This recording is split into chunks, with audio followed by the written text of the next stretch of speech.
Es un gusto estar acá con ustedes. Le agradezco a María José. Así que voy a tratar de retomar lo que dijo la doctora Lago para proyectarnos a la segunda parte de esta charla, que son los aspectos farmacológicos, basados sobre todo en la comprensión racional de los fármacos que comúnmente se usan para mitigar el dolor en los diferentes tipos de pacientes. Recordar entonces lo que ya mostró Natalia, ¿no es verdad? Los 3 sitios básicamente de procesamiento del dolor, la parte de los nociceptores periféricos, el procesamiento a través del ganglio dorsal, del asta dorsal y luego del sistema encefálico, ¿no es verdad? Y bueno, y ahí nos vamos a ir viendo entonces cómo se procesa.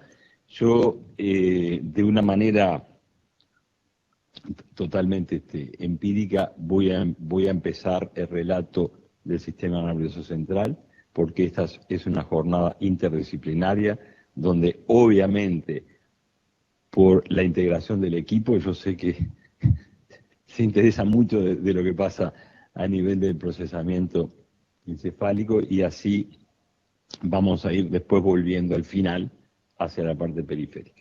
De todas maneras, uno puede ir de arriba para abajo, de abajo para arriba. Sabemos que es muy plástico el sistema nervioso.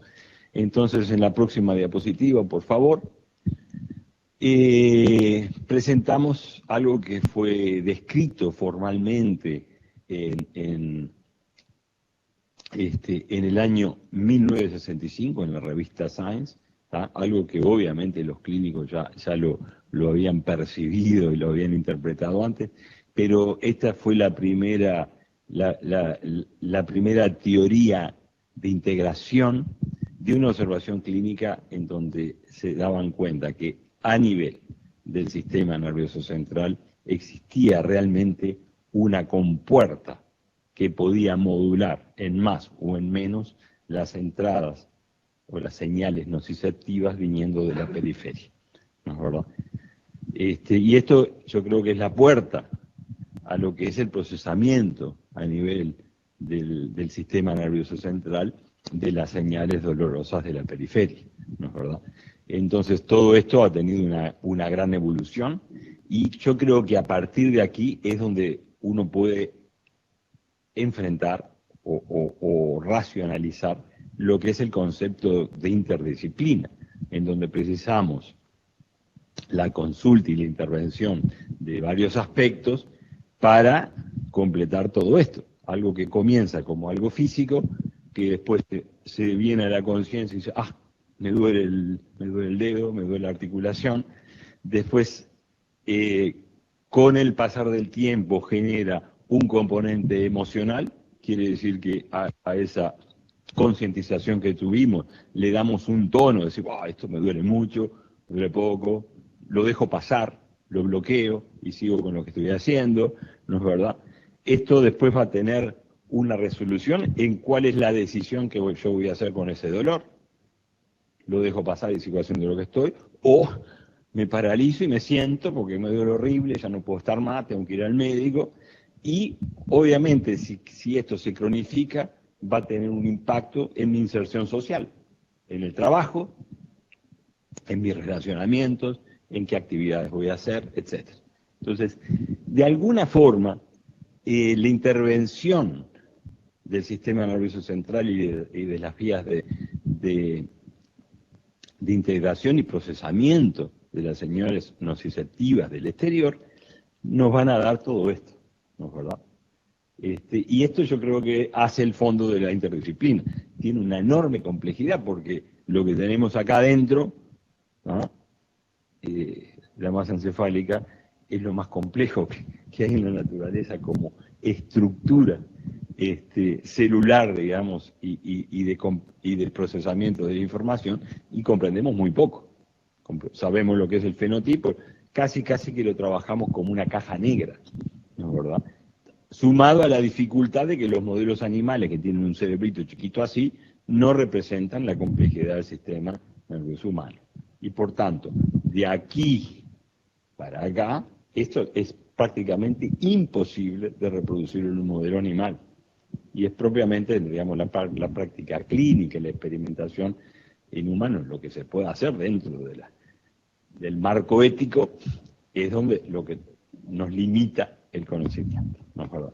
Entonces pasamos a la próxima diapositiva, y aquí vemos, con un componente periférico, que seguramente buena parte de los casos de dolor que tenemos comienza a nivel periférico, con un escalón a nivel de la médula espinal o tronco encefálico, y luego pasa a lo que es la parte encefálica, y ustedes ven cómo hay un ciclo, ¿no es verdad?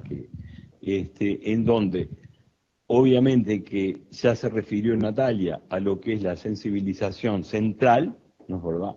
Con un componente, obviamente, en el control de las diferentes neuronas que intervienen en llevar la información, procesar la información a nivel cortical y subcortical, y luego bajar para abajo, el componente de la glía, ¿no es verdad? Las neuronas no están solas flotando, sino que están rodeadas por células neurales de origen glial que modulan todo el tiempo y están controlando la transmisión sináptica, están controlando la excitabilidad, están controlando los componentes iónicos que recubren las neuronas, por tanto su actividad, y las glías son las que controlan la inflamación, ¿no es verdad? Controlan el pasaje de la barrera hematoencefálica, no solamente a metabolitos, sino también a células y de la sangre que pasan al parénquima cerebral y que obviamente tiene un efecto muy importante, muy jerárquico,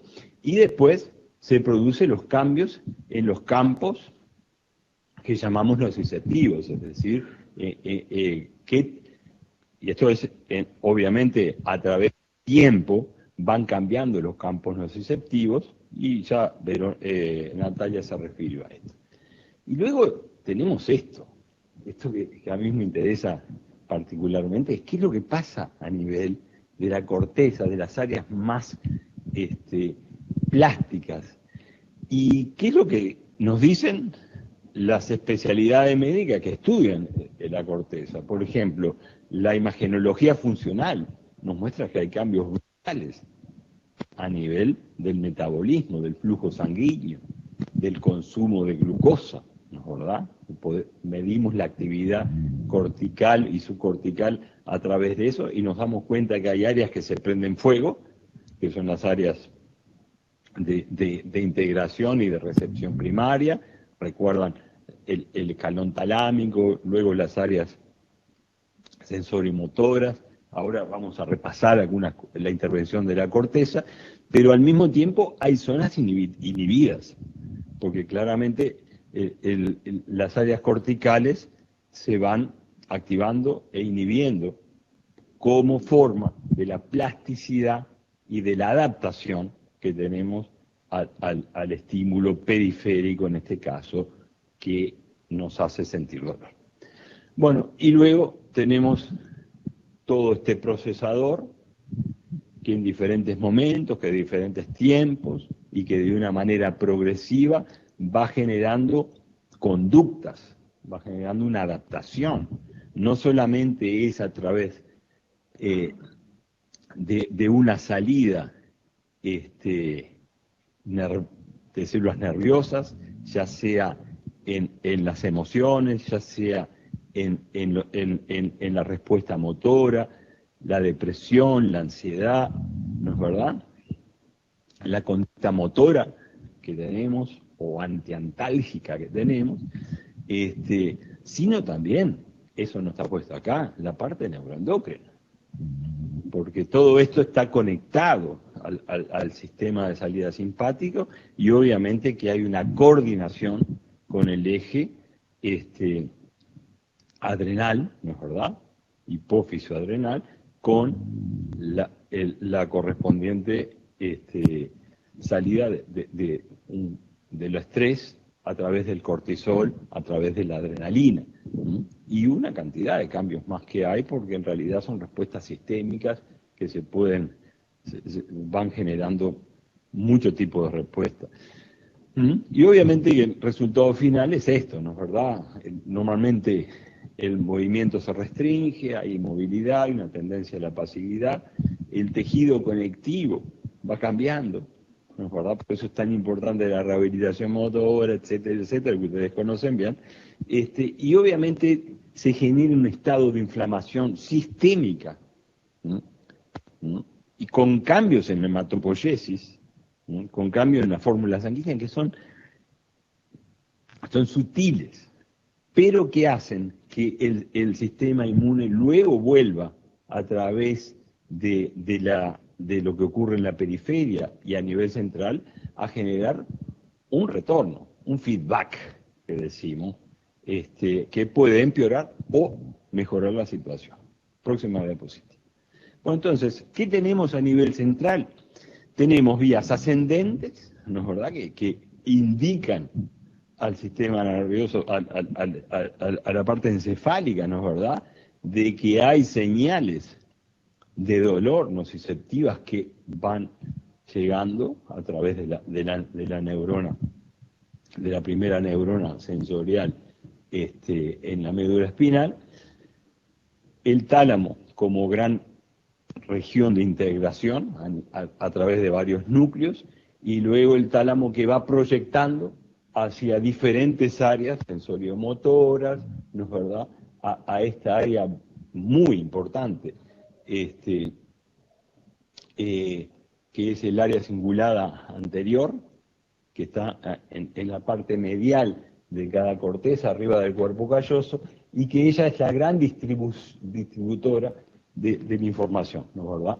Parte va a la corteza prefrontal, y con eso nos hacemos conscientes de esto. En la parte de prefrontal también está el control de la motivación, ¿no es verdad?, y de la ideación.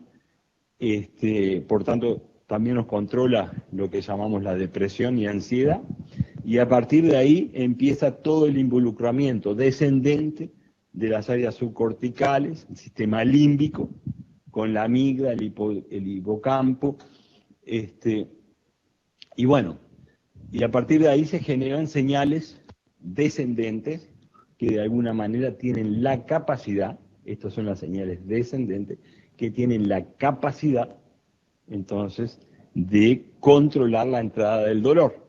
Y volvemos a la compuerta del dolor, ¿no es verdad? Entonces, simplemente decir a este nivel que ustedes ven que las motoneuronas, que las neuronas sensoriales están controladas, ¿no es verdad?, a través de diferentes mediadores, que ahora los vamos a comprender en el próximo diapositivo.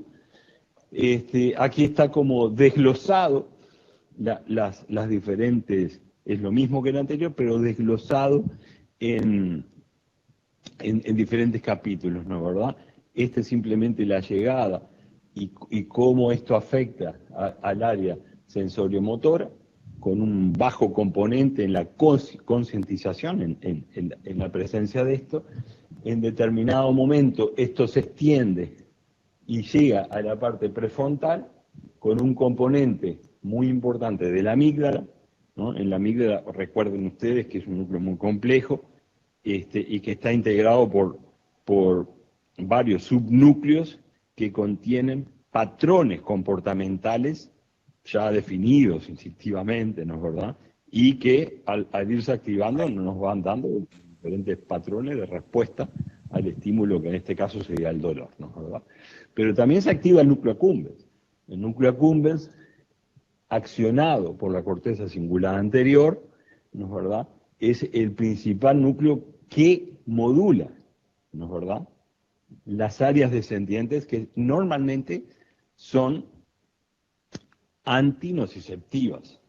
Y ahí es donde empezamos a dialogar con los sistemas opioides, ¿no es verdad?, porque usan casi todos ellos tanto el GABA como los digamos, los opioides endógenos que tenemos y que luego los fármacos lo van a activar. ¿No es verdad?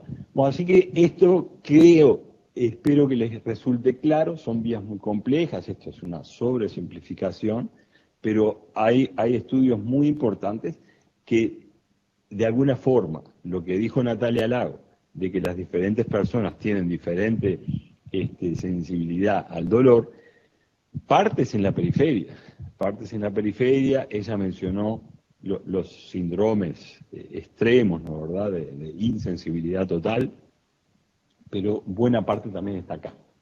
Y uno puede predecir que el estado en donde está funcionando el encéfalo, ¿no es verdad?, que le estamos prestando una cosa, o el grado de estrés que tenemos y de foco que tiene este sistema complejo, nos puede hacer sentir en determinado momento más dolor y en otro momento, para la misma señal nociceptiva que viene del exterior o de la periferia, podemos sentir mucho más dolor. Y eso está muy bien estudiado, no solamente en los dolores físicos, también en los dolores dentales, que es muy interesante.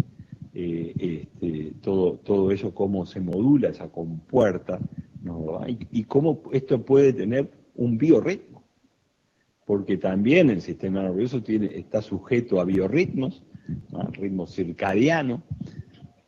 No solamente la melatonina cambia con la noche, sino que cambia buena parte del coso, y por tanto la sensibilidad al dolor está descrito que cambia a través del día, y puede ser muy bajo esa percepción del dolor en la mañana, muy alto en la noche, o viceversa, depende de las personas, pero normalmente aumenta con el día, al final del día, y eso tiene que ver también con el componente neuroendocrino, porque el cortisol baja a la noche, ¿no?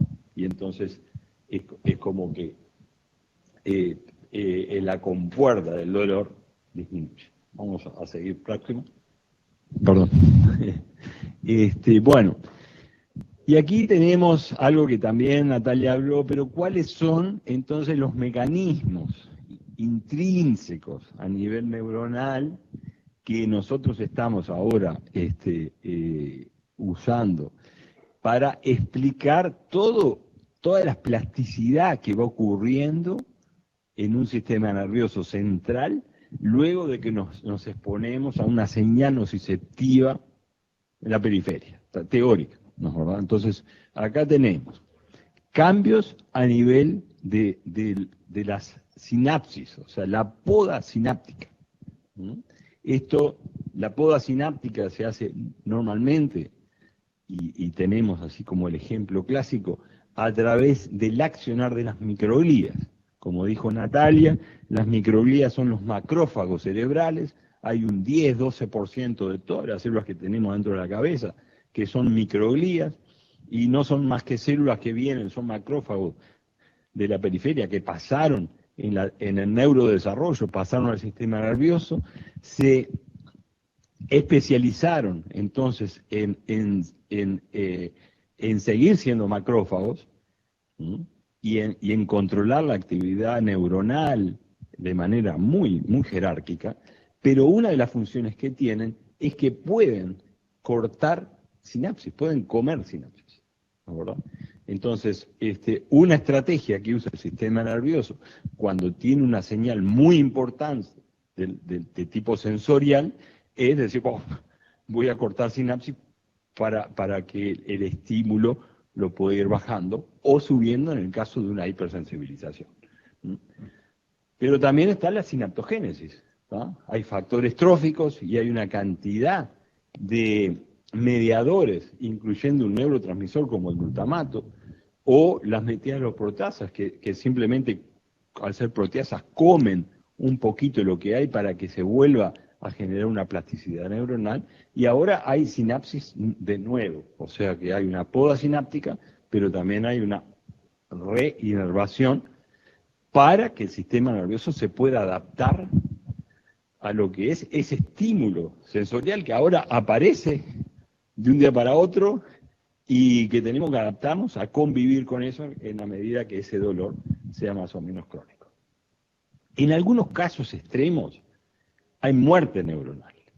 Yo ahora les voy a mostrar algunos casos de muerte neuronal, porque hay neuronas, y sobre todo interneuronas, a nivel espinal, que se ha demostrado que mueren cuando hay un estímulo doloroso, y al morir una interneurona se produce una cantidad de cambios, porque ya el sistema nervioso tiene que recablear todo para suplir esa función que se perdió, y eventualmente puede quedar un mecanismo de sensibilización a través de eso.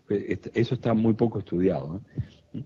Y por otro lado puede haber neuronas que se hipertrofien o que crezcan a partir de neuronas de células madres, de progenitores neurales. Esto es mucho más, ¿no es verdad? Así que estos son los mecanismos que subyacen en la plasticidad. Cuando ponemos un estímulo doloroso en la periferia, una nocicepción, el sistema nervioso inmediatamente entra a través de los mecanismos plásticos a cambiar su cableado a través de la sinapsis, a través de la interacción con células inmunes, a través de los cambios plásticos en las células gliales, etcétera, etcétera. Próximo diapositivo. Bueno, en la médula espinal, yo les decía, vamos acá tenemos el input del ganglio dorsal, que nos trae la información periférica, ¿tá?, de la nocicepción, ¿no es verdad? Y aquí tenemos lo que puede pasar, ¿no es verdad? Obviamente que eso va a contactar con una neurona, que es la segunda, o la primera neurona central que proyecta entonces arriba, ¿no es verdad? Acá está el output, que va hacia el sistema nervioso central, y acá hay una interneurona, ¿no ven? Entonces, esta interneurona, cuando tenemos una señal dolorosa, puede llegar a morir, ¿no es verdad? Esta es muy importante porque es la que inhibe a nuestra neurona principal. Acá actúan las microglías podando sinapsis, ¿no es verdad? Aquí actúan las microglías también podando sinapsis, pero eventualmente promoviendo la formación de nuevas sinapsis. Ustedes ven que el sistema es muy plástico y va cambiando. Uno puede predecir que a nivel clínico esto va cambiando, no sé si día a día, pero sí cada tantos días va cambiando, se va remodelando. Un paciente que viene con un cuadro un lunes, de repente el viernes, ya cambió. Es dinámico, porque hay cantidad de cosas del cableado, a nivel de los neurotransmisores, a nivel del tono inhibitorio, que va cambiando, y eso es muy personalizado, no lo podemos prever, no en todos va a ser exactamente igual, ¿no? En los ratones ya es diferente, imagínense en el ser humano, es mucho, mucho. Pero sí, acá lo que quiero mostrar es que se va produciendo una remodelación del conexionado, pero siempre, como dijo Natalia, esto se hace con la intervención de células gliales. Están los astrocitos, que son muy importantes, pero todavía no han sido objeto de estudios claros para involucrarlos formalmente, y los estudios claros para involucrar formalmente a la glía están hechos sobre todo con la microglia. Y que obviamente se convierten en células muy activadas, muy activas, y con una cantidad de efectos en la sinapsis, liberando neurotransmisores, liberando factores tróficos, que muchas veces la hacen culpable de cronificar o sensibilizar un estímulo nociceptivo que viene del exterior. Y cuando hablamos de microglia, hablamos de macrófagos. Son células que vienen hematopoyéticas, ¿no es verdad? Es interesante eso. Próxima diapositiva. Bueno, Natalia ya definió lo que es la sensibilidad, la sensibilización periférica, y también Natalia habló del NGF como uno de los mediadores de esta sensibilización. Aquí lo interesante de esto es que a nivel de las vías del NGF, ustedes recuerdan que las mutaciones en los receptores del NGF provocan los casos de insensibilización total, ¿tá? O sea que es un mediador, es un factor trófico extremadamente importante porque es el que mantiene con vida a las neuronas nociceptoras del ganglio dorsal. Y lo que hace el NGF es que cuando hay un daño que puede ser traumático, pero también puede ser un daño porque subimos una escalera demasiado rápido o porque ocupamos un nene, no sé, lo que ustedes digan, puede ser sutil, puede ser más grande. Lo que hace el NGF es ser liberado por las células dañadas en el contexto inflamatorio, es capturado por la terminal de la neurona sensorial del ganglio dorsal, o de un subgrupo de ellas, ¿no es verdad?, las fibras del dolor, y es transportado retrógradamente, esto lleva algún tiempo, transportado retrógradamente, llega al núcleo de las neuronas, y ahí lo que hace es darle un trofismo a esas neuronas para que tengan más fuerza, para que eventualmente larguen una colateral, un sprouting que se llama, se ramifican más para tener mayor densidad de fibras, y lo que hace también es generar que esta neurona tenga mayor expresión de genes, le prende los genes de la sustancia P, del CGRP, que es el calcitonin related peptide, y también el número de canales de sodio y de calcio. O sea que esta neurona, que era la neurona tranquilaza, que estaba tranquila, cumpliendo una función de base, cuando es activada por el NGF y no de manera inmediata, se vuelve en otra neurona que ahora está súper sensibilizada, está sensibilizada y va a responder al toque a cualquier estímulo nociceptivo, ¿no? Yo recuerdo unos colegas míos supimos colaborar un poco, por lo menos a distancia, de una empresa, el Centec de Estados Unidos, que al comienzo de los 2000 hicieron un NGF recombinante para tratar la neuropatía diabética. La neuropatía diabética responde muy bien al NGF y todo lo que es la mielinización y vascularización del nervio periférico mejora con el NGF. Ellos hicieron un NGF recombinante, hicieron un fase 1, un fase 2, dándole a los pacientes el NGF intramuscular, y resulta que tuvieron que parar ese ensayo a los 2 meses, lo pararon, porque los pacientes ya no se sentaban más, ¿tá? Le inyectaban el NGF en la nalga y ya no se sentaban más, porque si se sentaban lloraban horas. Le provoca una hipersensibilización brutal, que duró tiempo, porque estas son cosas que lleva días de instalarse, pero lleva días de desinstalarse, que esa neurona se tranquilice. Y fue así que esta gente dijeron, no, lo que tenemos que hacer es un anti-NGF para tratar el dolor. Y desarrollaron un monoclonal para el dolor, ¿tá? Esto fue antes del 2010 que desarrollaron esto, fundaron una empresa que se llamó Rinati, toda una cantidad de cosas. Y bueno, y cuando fueron a probar, ya Natalia dijo, fueron a probar este anticuerpo, era extremadamente, mucho más potente que la morfina, pero ahora los pacientes tenían una artrosis o algo, caminaban y se destrozaban la articulación porque ahora ya no tenían sensibilidad para frenar el uso de la articulación. Además del hecho de que producía necrosis, o sea, en 1 o 2% de los pacientes producía necrosis, ¿no es verdad? Ósea, necrosis ósea que obligaba a la prótesis. Entonces la FDA nunca lo probó.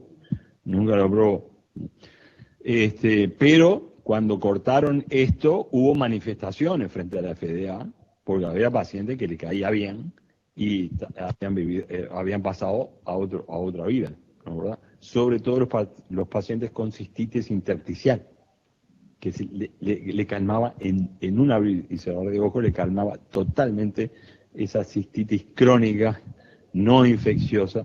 O sea, que el NGF todavía hoy sigue siendo un motivo de atracción de los investigadores porque ven un futuro, aunque es tan potente como mediador endógeno, que es difícil esa farmacología. Y para terminar esta diapositiva, les quería hablar del mastocito. El mastocito es otra célula inmune, ¿ah?, que está en casi todos los tejidos, son guardianes. Nosotros los asociamos a la alergia, ¿no es verdad?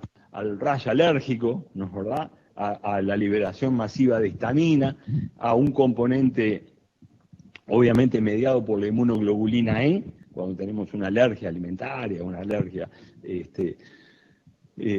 no sé, a diferentes alergenos, pero el mastocito en el dolor juega un rol muy importante, porque es la célula que objeto de lo que llamamos el loop de inflamación neurogénica con dolor asociado. Quiere decir que cuando esta célula se activa por un estímulo nociceptivo que la hace despertar, ahora esta célula es capaz de liberar, en lugar de recibir y enviar, ahora es capaz de ser proactiva y liberar neurotransmisores y neuropéptidos, actúa como un axón, ¿no es verdad? Y libera una cantidad de cosas, sobre todo la sustancia P, que hace degranular el mastocito. Y cuando uno degranula un mastocito, tiene una cantidad de granos llenos de histamina, de bradiquinina, de prostaglandina, de ATP. Tienen un poder brutal, ¿no es verdad?, de proteasas. Entonces, esta señal entonces de inflamación neurogénica es potenciada por el mastocito. Y el mastocito está en todos los síndromes dolorosos, está involucrado, tanto a nivel central como periférico. Y hoy sí vamos a hablar del síndrome de dolor regional complejo. Mastocito se llena en el tejido. No sabemos si es primario o secundario, si es el causante final, pero está ahí. Próxima diapositiva. Bueno, entonces, NGF, ya hablamos, se produce en el tejido, entonces, dañado, es capturado por el nervio, produce un aumento de la densidad de inervación, ¿no es verdad? Esto involucra un cambio, entonces, en los receptores del dolor, en los canales, ¿no es verdad? Y obviamente que el NGF es originado a través de varios tipos de células periféricas que envían eso para decirle al sistema: oh, estoy dañado, dame inervación para controlar lo que está pasando, ¿no es verdad? Y obviamente que el NGF también trabaja sobre células inmunes, no solamente los mastocitos, sino otros tipos de células inmunes como los linfocitos y eso, activándolos. Bueno, y ahora bajamos, entonces fuimos al cerebro, después bajamos a la médula espinal, y ahora estamos de lleno con esta diapositiva que de alguna manera muestra la complejidad enorme que tenemos en un sitio de inyección. Yo me pincho un dedo y ocurre todo esto en ese exacto lugar donde me pinché el dedo. Entonces, es un lío, ¿no es verdad? Es un lío, pero obviamente que las terminales sensoriales juegan un papel no solamente pasivo, esperando a ver que me llegue una señal nociceptiva para decirle al sistema nervioso, sino que esto es ida y vuelta, ¿no es verdad? Y no solamente está el tejido dañado, sino que también hay un control vascular muy importante. Bueno, se pone rojo, hay edema. Bueno, todo eso son evidencias de que hay una cantidad de células inmunes, de que las células endoteliales per se están actuando, y hay una cantidad enorme de mediadores. Nosotros hablamos, viniendo para acá, hablamos del NGF, ¿no es verdad? Hablamos de las citoquinas, de las quemoquinas, del TNF-alfa, interleuquina 1 beta, hablamos de lípidos, ¿no es verdad?, de prostaglandinas, que todos van a activar esto, van a producir el control de la expresión génica, va a haber un cambio en la excitabilidad de esta neurona y va a haber la secreción activa de mediadores de inflamación neurogénica, sustancia P, CGRP, ¿no es verdad?, que van a cerrar ese circuito. En este preciso esquema le está faltando otra neurona, que para mí es cada día más importante, pero que todavía la literatura no lo está tomando, que siempre va al lado, ¿no? Va al lado por acá. Viene con el vaso sanguíneo, ¿no es verdad?, que son las fibras autonómicas, sistema simpático y parasimpático. Y como desapareció, ¿no es verdad? Y eso también es sumamente importante. Obviamente que hay un loop central, porque la información tiene que venir para arriba, subir y bajar. ¿Ah? Es como que no es directo, que se escapa, pero el control autonómico es extremadamente importante. Y ahora lo vamos a tocar en la farmacología. Vamos a la próxima diapositiva. Bueno, y yo les hablé del NGF, les hablé de la sustancia P, pero muy importante es este mediador CGRP, que en los últimos 10 años se ha convertido la vedette en la migraña. Y este es liberado por las propias neuronas sensoriales, que no solamente captan la información para llevarla para adentro, sino que liberan esto, o sea, actúan en el doble vínculo, y ustedes ven cómo esto pasa normalmente en la migraña, pero también puede pasar en varios sitios periféricos con una menor intensidad. Quiere decir que la neurona sensorial, en este caso el nervio trigémino, es capaz de liberar CGRP y que tiene una acción a nivel de la vasculatura meningia, produciendo vasodilatación, edema, migraña. ¿No es verdad? Y claramente es una inflamación neurogénica, y lo importante de este próximo diapositivo es que en los últimos años hay una cantidad de fármacos que se han aprobado, muchos de ellos que son anticuerpos monoclonales, ¿no es verdad?, que bloquean esa transmisión, esa inflamación neurogénica, bloqueando el CGRP o sus receptores, ¿no es verdad?, con resultados fenomenales, porque las personas que sufren de migraña a repetición se inyectan esto cada 1 o 2 meses y tiene un efecto preventivo muy importante de las migrañas. Bueno, y esto es un boom. ¿Es dolor? ¿No es dolor? Bueno, es neurología, no importa, pero es un mecanismo neurogénico de dolor que es característico de las meninges, pero yo creo que es bien importante y es bueno saber la farmacología de esto. Vimos el NGF, vimos CGRP, y lo que está faltando ahora es que alguien haga un fármaco para la sustancia P. Hoy la sustancia P hoy no tenemos, lo tenemos desnuda, y es otro mediador sumamente importante. Bueno, vamos a pasar entonces a la parte de fármacos. Yo obviamente no voy a hablar de la farmacología así plana, porque cualquiera de ustedes que maneja el fármaco todos los días sabe mejor que yo. Yo les voy a hacer dialogar los principales grupos farmacológicos, y obviamente que voy a dejar de lado una cantidad de otras terapéuticas no farmacológicas que son muy importantes, para hacerlas dialogar con los mecanismos de acción que yo les he dicho, ¿no es verdad? Y ahora voy a empezar por la periferia y después a nivel central, vamos a ver. Entonces, ustedes recuerdan la escala analgésica, la OMS, ¿no es verdad?, que para diferentes tipos de dolor pasan de fármacos más benignos, digamos no opioides, luego opioides leves, y luego pasamos a opioides más potentes en los casos más extremos. Aquí podemos poner la morfina como tramadol, y acá tenemos todos los Xanax y el paracetamol, ¿no es verdad? Más todo lo que es lo coadyuvante.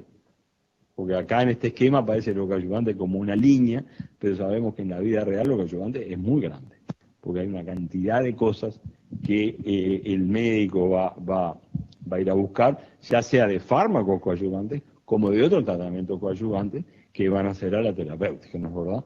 Y Dentro de los coadyuvantes tenemos todo lo que son los gabapentoides, toda la gabapentina, ¿no? Los antidepresivos triciclos, antidepresivos inhibidores de la recaptura de serotonina y de otras monoaminas, anticonvulsivantes, neurolépticos, benzodiazepinas, etc. O sea que esto que parece simple es mucho más complejo en la vida real, ¿no? ¿Verdad? Porque está esos coadyuvantes más todo lo que son las terapias no farmacológicas que están adquiriendo cada día más complejidad, porque obviamente que sirven como una sinergia para el tratamiento del dolor. Próximo diapositivo. Bueno, esto es lo más común, son los antiinflamatorios no esteroideos. Para mí tienen una enorme importancia porque la gente se autoprescribe. Es uno de los fármacos de autoprescripción más importante, por lo bueno y por lo malo. Lo bueno es que pueden autotratarse una cantidad de condiciones dolorosas de la vida cotidiana.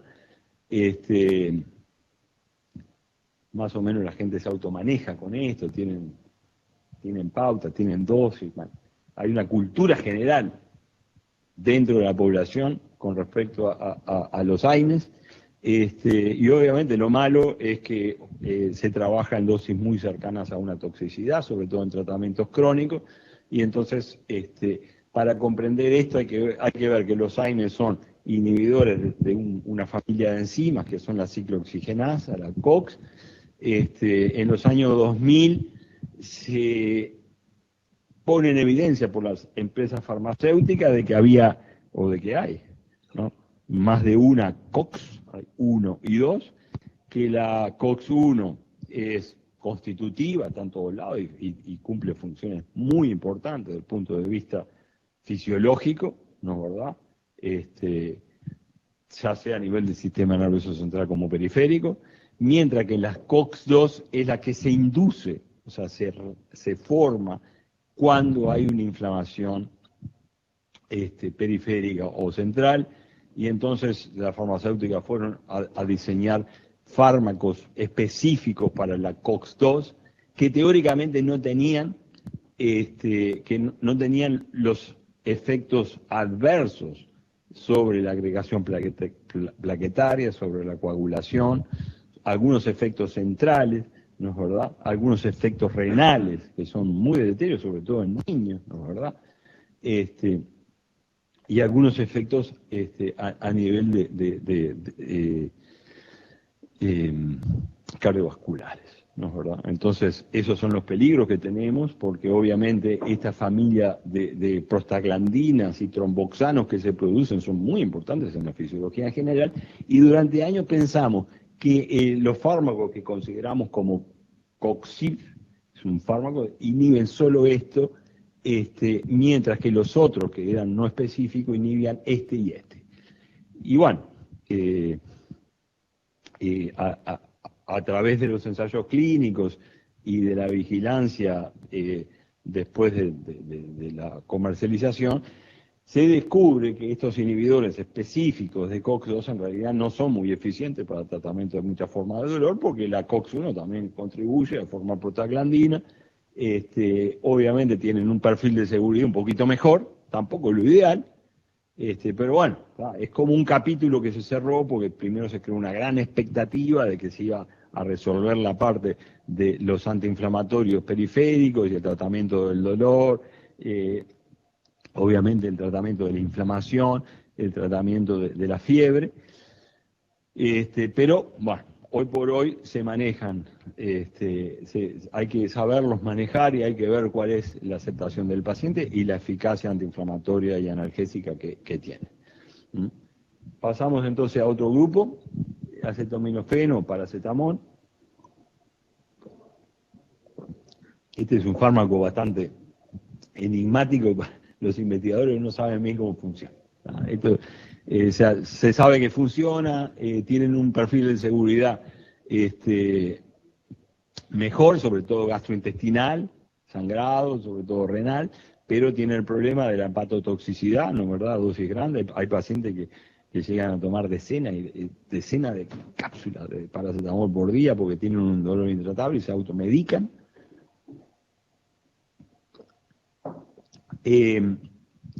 Se considera que el paracetamol hoy tiene más efectos centrales que periféricos. A nivel periférico es un inhibidor débil de la ciclooxigenasa, ¿no es verdad? Pero lo que se viene descubriendo es que a nivel central el paracetamol produce un metabolito que se llama así, reaccionando con lípidos del cerebro, y forma este metabolito AM404, que es un potente inhibidor, entonces, de los endocannabinoides que tenemos nosotros acá. Y buena parte de los efectos analgésicos del paracetamol se explicaría por una inhibición compleja de la ciclooxigenasa, pero también de los sistemas de endocannabinoides que tenemos adentro. O sea, modula las enzimas, modula la recaptura o el lavado de los endocannabinoides que secretan nuestras neuronas en la cabeza. Bueno, entonces, esto me hace pasar entonces a lo que yo considero que es el sistema de neurotransmisores más complejo, y porque son los neurotransmisores que tenemos y que controlan las vías descendentes de control de la entrada del dolor, son los opioides, ¿no es verdad? Ustedes ven acá, en este esquemita, son las vías opioides que tenemos en la cabeza, ¿no es verdad?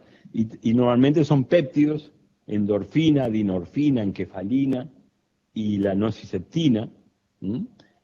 Hay toda una vía de péptidos que simulan muy bien y se sobrelapan con lo que yo les mostré antes de las vías del dolor, ¿no es verdad? Porque son todos péptidos endógenos que tenemos adentro nuestro y que nos van controlando la entrada del dolor, ¿no es verdad? También estos endocannabinoides tienen efectos centrales y tienen efectos sobre las células inmunes y sobre la vasculatura lisa, ¿no es verdad?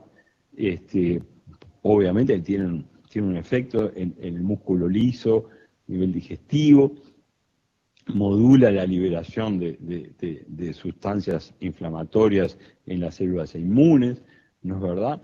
Obviamente que controla esta sobreactivación del nociceptor, lo controla de forma eficaz, ¿no? Y a nivel, por ejemplo, de la entrada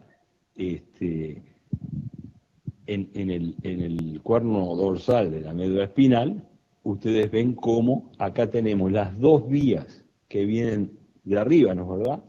Este es el núcleo ventromedial del bulbo, ¿no es verdad? Que viene vías descendentes inhibitorias, una con GABA y otra con encefalinas, y ustedes ven acá cómo controla eficazmente esa entrada nociceptiva. Entonces, obviamente, cuando uno da un fármaco opioide, va a actuar en todos los receptores que ya están disponibles y que forma parte de las vías normales, potenciando entonces la inhibición espinal, potenciando la inhibición de nociceptores periféricos y principalmente a nivel encefálico, ¿no es verdad? En el procesamiento del dolor a este nivel. Próximo diapositivo. Bueno, y ahí tenemos una cantidad de fármacos que van desde los más fuertes a los más débiles, digamos, y obviamente que acá es una complejidad muy grande el tratamiento con opioides, ustedes lo deben saber muy bien, es algo muy delicado, que obviamente hay que prevenir al máximo la automedicación por parte de los pacientes, y también tener claro que hay casos de resistencia analgésica importantes, hay casos de hiperalgesia, o sea, fenómenos raros en tratamientos crónicos, más allá de los efectos que tiene a nivel periférico o los efectos que tiene a nivel de los núcleos del vómito, etcétera, etcétera. Así que, pero obviamente es lo más potente que hay, ¿no? Porque ustedes ven que está actuando en ya algo que tiene nuestro sistema nervioso ya preparado para actuar e inhibir el dolor. Muy bien. Próxima diapositiva. Está de moda la medicina canábica. Parte como una medicina convencional, pero en buena medida como una medicina alternativa, ¿no es verdad? Porque lo que van a hacer, van a ir al club canábico, ¿cómo va a hacer? Que va a pedir cuando ya el médico no le arregla el tema del dolor, van a golpear el club canábico, o hay algún hijo que le produce ya algunas gotitas, ¿no es verdad? Y eso ya no ensucia la cancha. Es como que perdemos el control, pero claramente hay una base fisiológica para esto. Los sistemas de endocannabinoides son fuertes, actúan a varios niveles, actúan a nivel de la médula espinal, actúan en las células inmunes, actúa a nivel del cerebro anterior. Hay receptores claro que están situados más o menos en los mismos sitios que están los receptores opioides, ¿no es verdad? Y lo importante de esto es que si bien hay los mecanismos de inhibición periférica y a nivel espinal son bien contundentes, en la próxima diapositiva, lo importante es que la analgesia por cannabis se asocia y es efectiva cuando produce un recableado y una reconectividad a nivel sistema nervioso central. O sea que actúa sobre todo en la parte de perceptiva, ¿no es verdad? Bueno, y de ahí la complejidad es enorme. Y como no tenemos sustancias, en muchos casos, no tenemos sustancias bien definidas, y la gente experimenta muchos tipos de preparaciones, es difícil aconsejar esto, es difícil predecir cuál es el efecto, y mucho más difícil es saber a qué paciente le vendría bien un complemento con terapia canábica y a qué no, y qué usar. Así que yo lo dejo parado ahí, es un tema que está presente, que tiene una base racional, pero que yo creo que hay que bajarlo a tierra, racionalizarlo y protocolizarlo de alguna manera para que todos estemos tranquilos. Próximo diapositivo. Y en la misma línea, pasamos del cannabis a los honguitos, en la misma línea, exactamente en la misma línea, hoy en el primer mundo está súper de moda la medicina psicodélica, ¿no es verdad? Usando la psilocibina como que viene siendo aprobada para el tratamiento de diferentes condiciones, no solamente de dolor, sino también otras condiciones. Y la psilocibina hoy se está presentando como un gran modulador de la neuroplasticidad, de que va a romper circuitos superiores, ¿no? que estén, ¿cómo decirlo? Perdí la palabra clave. Ustedes saben que la sensibilización central muchas veces se da porque en la respuesta de neuroplasticidad se forman sinapsis y circuitos que son aberrantes y automantenidos y que van increciendo, ¿no es verdad? Entonces, la psilocibina rompe esos circuitos y permite resetear la plasticidad de varios circuitos que son corticales y subcorticales a través de la amígdala. Y ahí serían las bases racionales de esto. Yo lo presento acá porque hay literatura interesante sobre el dolor asociado a miembros fantasma, a ciertos tipos de cefaleas, ¿no es verdad? Y ciertos tipos de dolor que son casi que raros, pero que cuando ya se acaba el panel de fármacos más convencionales, bueno, la psilocibina hoy aparece en países como Alemania, Holanda, los países nórdicos, como una cosa que se está probando muchísimo para diferentes tipos de dolores, sobre todo dolores neuropáticos, complejos, con muy pocos efectos periféricos. Bueno, luego pasamos a este fármaco que todo indica la pregabalina, que todo indica que es un fármaco interesante, que tiene una base racional, ciertamente que parece seguro. Este es el GABA, nuestro neurotransmisor del 50% de las sinapsis centrales. Esta es la pregabalina, ustedes ven que prácticamente es la misma molécula con un cambio en este grupo amino. Bueno, y esto sabemos que tiene efectos no solamente en los receptores GABA, como podría tener cualquier benzodiazepina o los derivados más modernos, sino que también tiene efectos a nivel de los canales de calcio, tiene efecto a nivel de glutamato, que son indirectos, ¿no es verdad? Tiene efecto a nivel de la sustancia P, y por tanto es un fármaco súper interesante porque es inhibitorio, es bastante seguro en su accionar. Bueno, y hay pacientes que le viene muy bien, sobre todo para casos de dolor neuropático o con diferentes tipos de dolores crónicos. O sea que es un fármaco interesante por su mecanismo de acción, que es bastante multimodal, y bueno, en todos los casos forma parte de la racionalidad que tenemos y que estamos aplicando. Bueno, y después tenemos el tema de las vías monoaminérgicas centrales. O sea,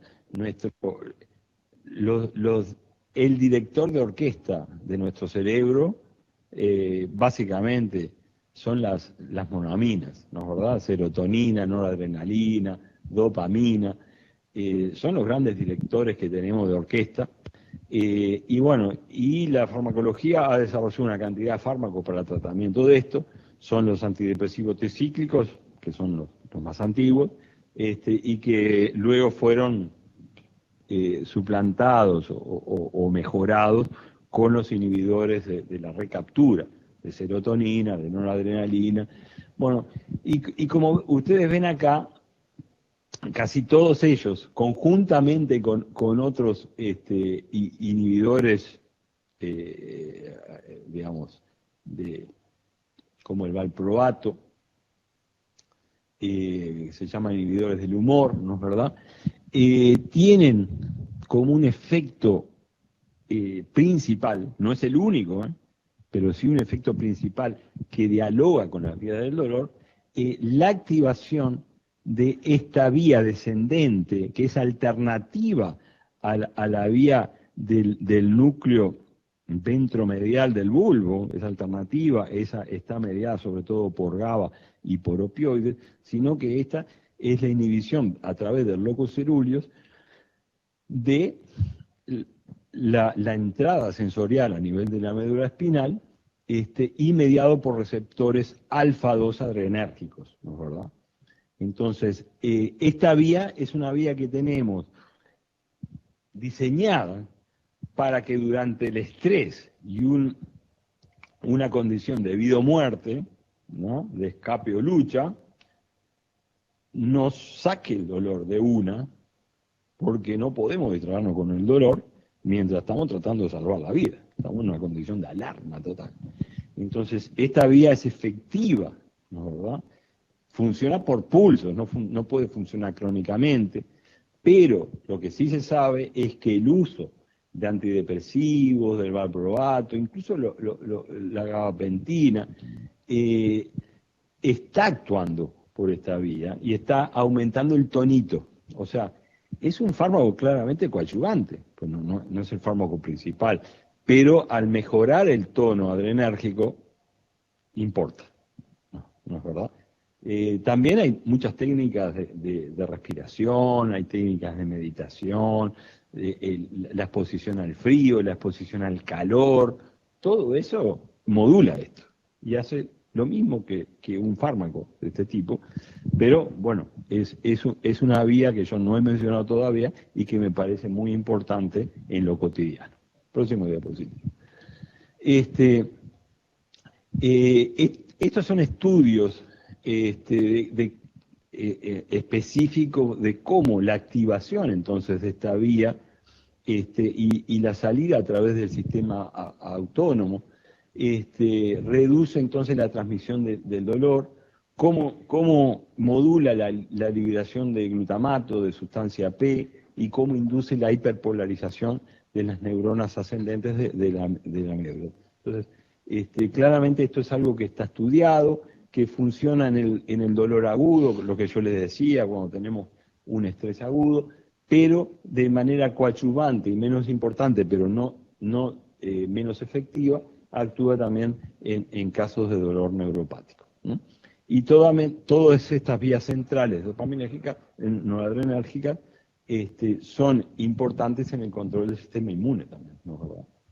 Y hay el sistema inmune se controla por el tono vagal, y bueno, y ahí se van creando estos circuitos neuroinmunes que hacen a la cronificación del dolor. Bueno, muy bien. Próximo.